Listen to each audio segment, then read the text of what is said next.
The Hillary Clinton campaign has said Barack Obama could not beat John McCain because he lacks foreign policy experience. Well, today, a highly respected former congressman and Homeland Security expert throwing his support behind Obama. Will the endorsement from Lee Hamilton, vice chair of the 9/11 Commission, make a difference? Let's talk to Karen Tumulty, national political reporter for Time Magazine. Thank you so much for joining us this morning, Karen. First of all, Harris. He's not a superdelegate. He is a high-ranking Democrat, former vice chairman of the 9/11 Commission. I've read you think, though, that this is a pretty important guy for Obama to have on his side. You know, Harris, I do, because of the incredible stature that Lee Hamilton carries in the Democratic Party. You know, we tend to look at these endorsements as, well, is this going to move any votes in Indiana, which has its primary next month?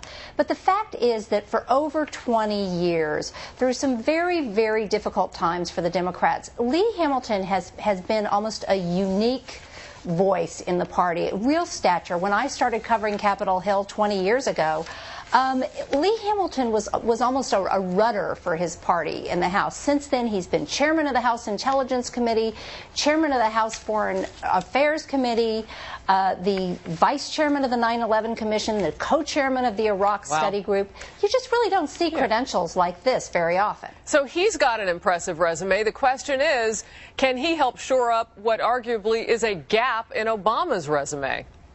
Well, I think that for Democrats who are feeling that Obama is not going to have the gravitas to get through a general election campaign, particularly with someone like John McCain, who is very heavy on foreign policy experience, I think it's going to make them feel a little bit, if in fact Obama gets the nomination, they're going to feel a little bit sort of more secure and less worried. Sure. And I know the jury's still out on how much endorsements really matter along the way, unless they're, of course, coming from a superdelegate, but it'll be interesting to see how this plays out. Let's talk about another issue real quickly with you, Karen. It has to do with some of the polls that are showing that the gap is tightening now for the next primary, which is in Pennsylvania. You talked about this one coming up in May, but on a national scope, too, between Obama and Hillary Clinton.